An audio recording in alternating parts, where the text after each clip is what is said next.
জয় তার, জয় মা তার, জয় তার, জয় মা তার, জয় মা তার। নমস্কার, আপনারা শুনছেন কালী কথা।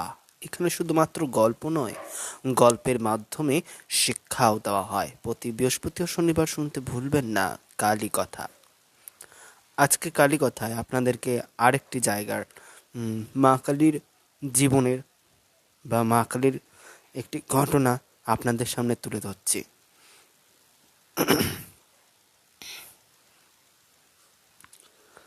আজ যে মা কালীর কথা বলবো তা আমরা নামটা শুনেছি, সেখানে আমরা গেছি কিনা এখন অবধি ঠিক জানি না। নাম হলো আনন্দময়ী কালীবাড়ি। কোথায় বিরাজ করেন ইনি? বিরাজ করেন ইনি কলকাতায়। তিনি বিরাজ করছেন খাস কলকাতার বুকে নিমতলা মহাশ্মশানের পাশেই। গঙ্গার তীরে মন্দিরটি অবস্থিত। নিমতলা মহাশ্মশানে দাহ কার্যের জন্য নানা শবগুলি নিয়ে আসা হয় এবং শবদেহ আনার আগে শবদেহ বহনকারীরা এই মন্দিরের সামনে শবদেহ নামিয়ে তার আত্মার শান্তি কামনার উদ্দেশ্যে প্রার্থনা জানিয়ে তারপর এখান থেকে নিমতলা শ্মশানে যায়। নিমতলা ঘাট মহাশ্মশানে যাওয়ার পথে শ্মশান থেকে একটু আগেই ডান পাশে লাল রঙের আনন্দময়ী কালী মন্দির দেখতে পাওয়া যায়। আনন্দময়ী কালীবাড়ি নিমতলা ঘাট street, Jorabagan, Kolkata road, station road, Nimtala ঘাট স্ট্রিট সংযোগস্থলে নিমতলা ঘাট স্ট্রিটের রয়েছে এই মন্দিরটি। একদা এই মন্দির ছুঁয়ে গঙ্গা প্রভাবিত হতো। নদী অনেকটাই সরে গিয়েছে, উঠে গিয়ে এসছে স্ট্যান্ড রোড। ভাগীরথীর তীরে সে সময় থেকেই শ্মশান ছিল। জনশ্রুতি শোনা যায়, কোনো এক কালী সাধক শ্মশানের ধারে একটি ছোট্ট কুটির তৈরি করে সেখানেই বসবাস করত এবং কালী পুজোও করত। সেই কুটিরেই তিনি আনন্দময়ী কালীর বিগ্রহ প্রতিষ্ঠা করেছিলেন। পরে সেই কুটিরের জায়গায় মন্দির নির্মাণ করা হয়। সেই সাধক মৃত্যু পরলোক গমন করে এবং জনক জগন্নাথ নামে এক ভক্ত পুজোর ভার নিজের কাঁধে নেন। জগন্নাথ অবস্থাপনা না হওয়ায় নারায়ণ মিস্ত্রি নামে এক ব্রাহ্মণের কাছে মন্দিরটি বিক্রি করে দেন। নারায়ণ মিশ্রের বড় ছেলে মৃত্যুর পর তার দৌহিত্র জমিদার মাধবচন্দ্র বন্দ্যোপাধ্যায় মন্দিরের স্বত্বাধিকারী হন। তিনি কুটিরের পরিবর্তে স্থায়ী মন্দির নির্মাণ করেন, কিন্তু মন্দিরের প্রতিষ্ঠাকাল নির্দিষ্টভাবে জানা যায়নি। মন্দিরটি মাঝারি আকৃতির, দোতলা, চাঁদহীন স্থান তৈরিতে নির্মিত। মন্দিরের চূড়া নেই। মন্দিরের গায়ে খুব সুন্দর কারুকার্য করা আছে। মন্দিরটি কাছে একটি পূর্ণ আটচালা শৈল শিবের মন্দিরও আছে। এই মন্দির বড় শিবলিঙ্গ নামে পরিচিত।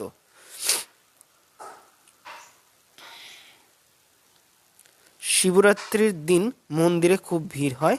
এই মন্দির উপলক্ষে পুজো করা হয়। গর্ভ মন্দিরে অপূর্ব সাজে সেজে ওঠে দেবী আনন্দময়ী। সুবসনা, মাথায় মুকুট, স্বর্ণ মুকুট, জিহ্বাটি স্বর্ণার এবং মাতৃমূর্তি কৌষ্টিক পাথরের সালঙ্কার ও পাট্যবস্ত্র পরিহিত। পঞ্চমুণ্ডের আসনের উপর উপস্থিত রূপ সিংহাসনে অধিষ্ঠাত্রী দেবী মূর্তি, উচ্চতা 2 ফুটের কাছাকাছি। মন্দিরের আদি কালী বিগ্রহটি ছিল শ্মশানকালীর বিগ্রহ, সেটি ছিল মাটির মূর্তি। বর্তমান যে মূর্তিটি তৈরি করা হয়েছে তার দক্ষিণ কালী এবং প্রতি বছর বুদ্ধ পূর্ণিমায় পুষ্প দোল উৎসবের আগে দেবী মূর্তির অঙ্গরাগ করা হয়। মন্দির কিভাবে বন্দ্যোপাধ্যায়ের হাতে এসে পড়ল?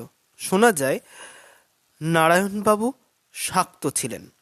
তিনি দেবীর নিত্য পুজো পার্বণ করতেন। তার মৃত্যুর পর তার বড় ছেলে হরদেব মিশ্র মায়ের পুজোর ভার নেন।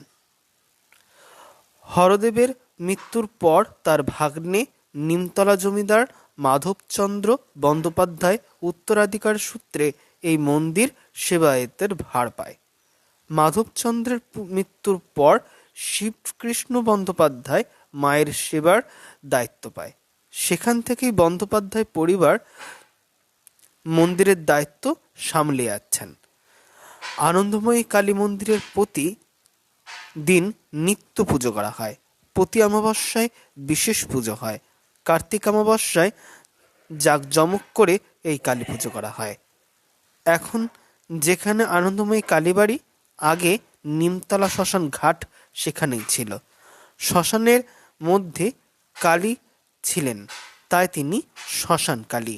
পাশে ছিল গঙ্গা। তারপর স্ট্যান্ড রোড তৈরি হতেই শ্মশান চলে গেল একদম কালী মন্দিরের পশ্চিম দিকে গঙ্গার কাছে।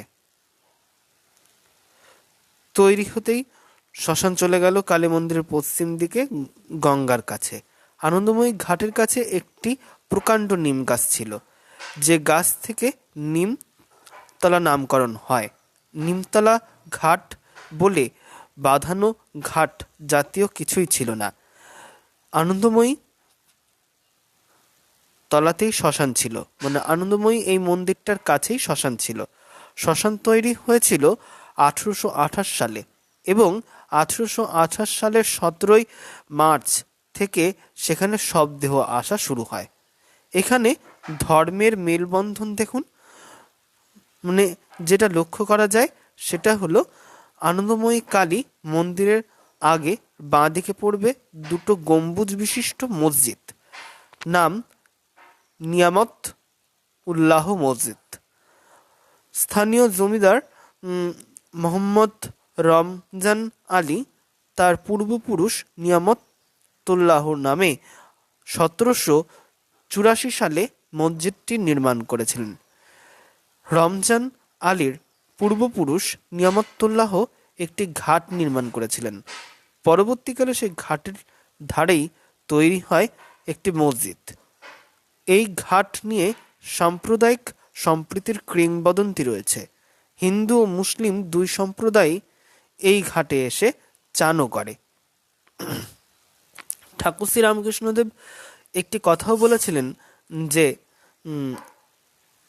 ধর্ম একটা, কিন্তু আমরা যেটাকে জল বলি সেটা অন্য ধর্মের লোকেরা পানি বলে, আবার কেউ ওয়াটার বলে। কিন্তু পেটে যেটা যাচ্ছে, যাওয়ার ফলে সেটা আমাদের কি করছে, তৃষ্ণা মেটাচ্ছে। তাহলে তার তো কাজ একটাই। সেরকমই ভগবানও একটা, তার কাজ একটা, মানে তাকে পাওয়া সবারই ইচ্ছা আছে, উদ্দেশ্য সেই একটাই, তাকে পাওয়ার। সেরকমই ধর্ম একটাই, কিন্তু প্রত্যেক মানুষ এই ধর্ম নিয়েই কাটাকাটি মারামারি লাগিয়ে রেখেছে। তো আজকের এই ঘটনাটি কেমন লাগলো তো জানাতে ভুলবেন না। জানাতে প্লিজ আমার ইউটিউব চ্যানেলটি সাবস্ক্রাইব করুন, বেল আইকনটি ক্লিক করুন এবং আমার সঙ্গে থাকুন। আর আনন্দে বলুন সদানন্দময়ী কালী, মহাকালের মনমোহিনী। জয় মা তারা।